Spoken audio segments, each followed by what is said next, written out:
winner. Ang napili po namin.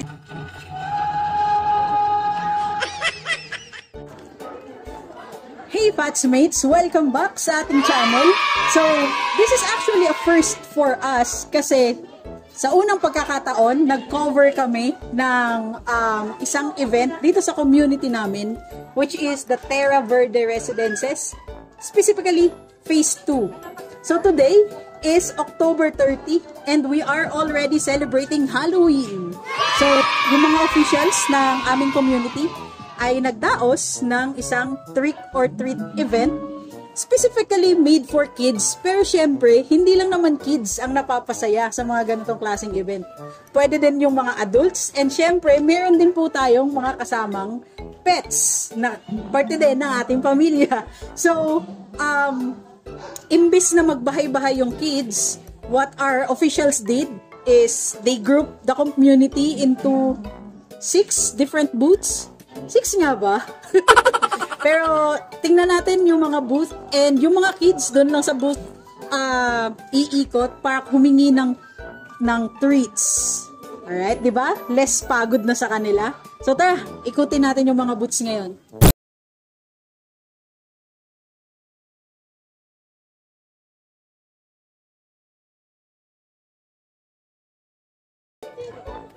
Yan, so ito yung ating booth 1, Little Mermaid ang theme nila.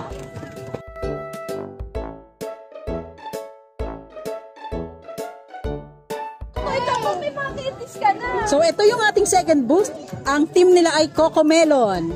Yan, hi kayo Nay! Hello! Yeah. Thank you po!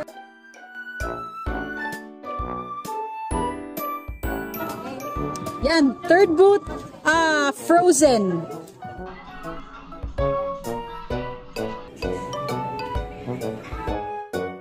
Fourth booth, Adam's Family. Ay, sorry po, ma'am. Adam's Family, hindi po natin gusto manakit, no? Ayun yung mga punong abala sa Adam's Family booth natin. Po natin yan. Yan.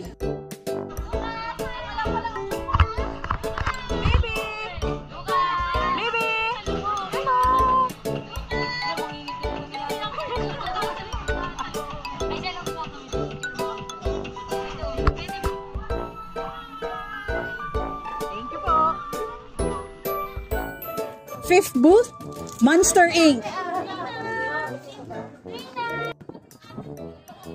Next booth natin, The Avengers.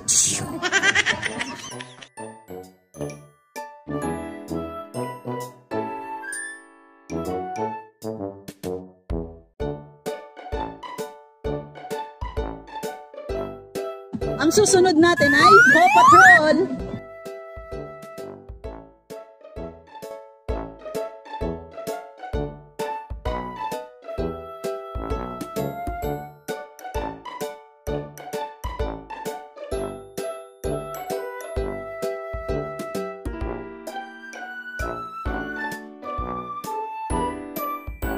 Last booth, but not the least, syempre, Harry Potter.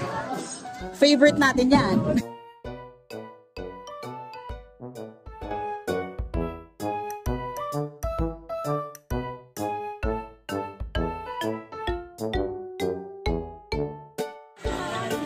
Yon. So ngayon, kasama natin yung president ng Homeowners Association ng Phase 2 ng Terra Verde Residences, si Press JC Boy. Hi, hello. Yan. Enjoy. Yan. Press, may tanong lang kami, no? Bakit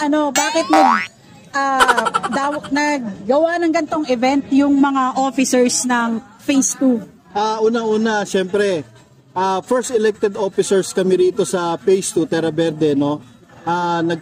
Nagkaroon kami ng pag-uusap o meeting na magkaroon tayo ng trick or treat ngayong undas. So, kami ay nag-prepare, nag-usap-usap kung ano ba yung magandang gawin para mag-enjoy yung mga bata. And then, since bago ito, bagong event ito para sa atin, magiging legacy. Ang gusto namin, maging culture na rin ito ng Terra Verde Phase 2. Lumalaki ang mga bata, ito ay matatandaan nila hanggang lumaki sila. No? Tama, sir. Thank you. Sir, so pwede nang asahan ng mga kapitbahay natin na yearly tong event na to? Hopefully po, dapat maging maging culture na po natin ito sa Terra Verde Phase 2, no? At saka sa mga every phases po, sana po ay magkaisa tayo para at least kahit papano magkakilala tayong magkakapitbahay dito sa Terra Verde. Tama, tsaka masaya tong event na to. Hindi lang sa bata, pati sa mga matatanda. Actually, marami pa po kaming activity like yung Christmas. Hopefully, maging successful din po yun. I-push din natin yan. Sir, last na, anong message mo para sa mga kapitbahay natin at kay Miss Wednesday?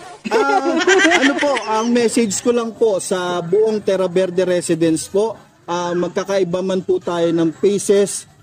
Sana po magkaisa tayo, magkasundo-sundo lang po tayo. At saka yung pagkakaisa po ay lagi nating isa puso, no? Pagtutulungan ng bawat isa. Maraming salamat po. Yan, thank you sir. Thank you po. Thank you po. Overwhelming ang saya dahil sa dami ng sumali at pumunta sa trick or treat event na ito.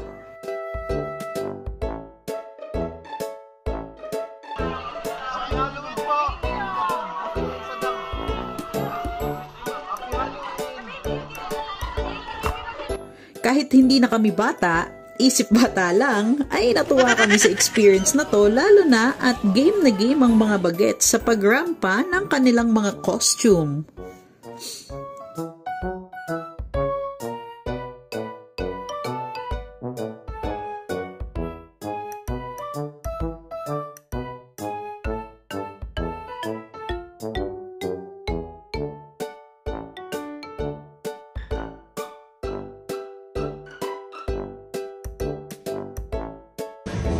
Hindi rin matatawaran ng mga ngiti sa mukha ng mga batang to.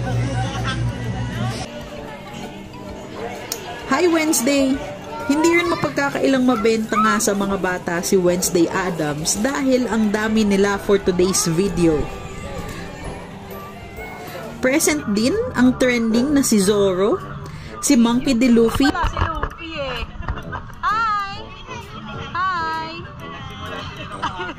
andito din si Baby Bear kasama ang mga ate niya. Come, baby! Cute! At marami pang ibang characters.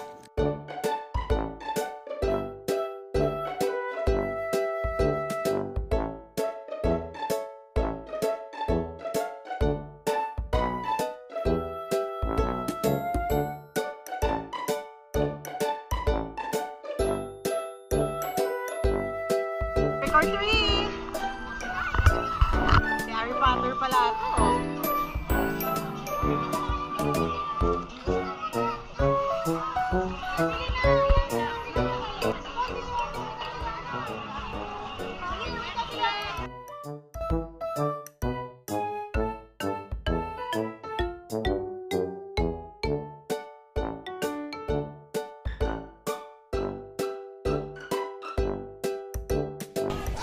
At syempre, dahil super effort ang mga participants na magsuot ng costume, merong mga mananalong best in costume na makakakuha ng limpak-limpak na special prizes.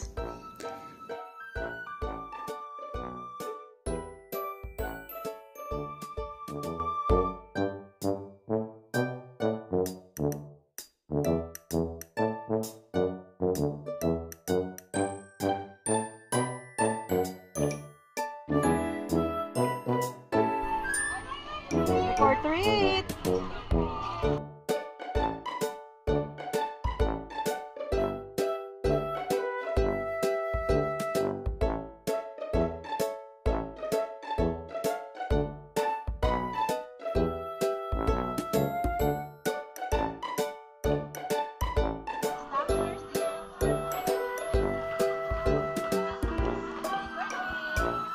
Nag-enjoy ako sa picture taking kay Olaf with Anna and Elsa ng Frozen.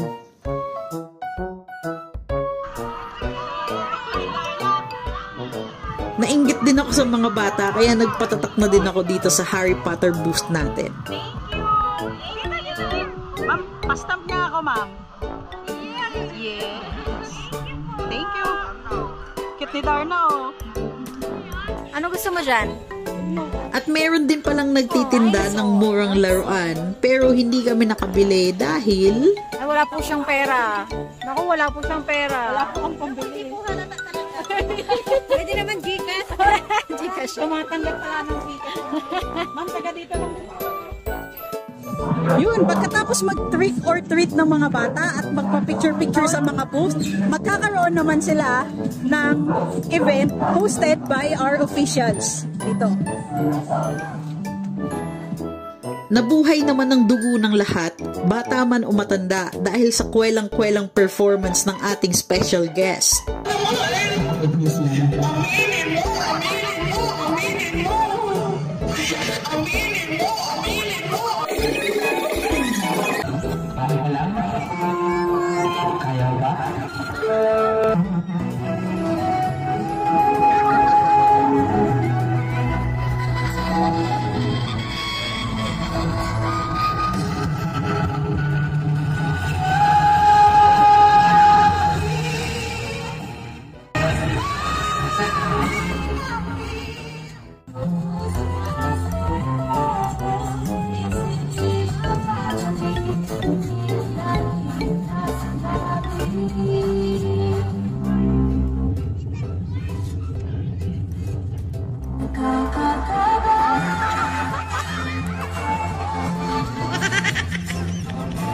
At may pa-mini games din para hindi mainip ang lahat.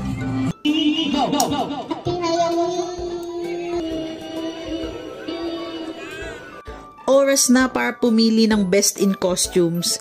Iba-ibang category ang pinagpilian ng mga judges kaya hindi lang isa ang mananalo dito.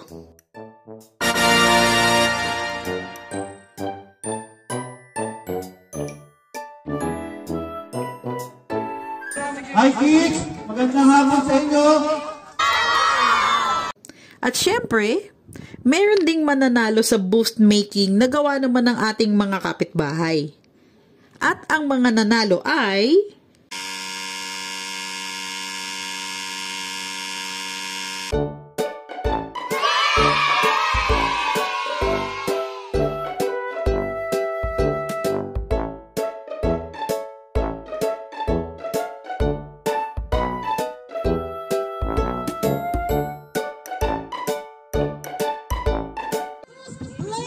Winner is from Black. Ladies and gentlemen, our first place winner is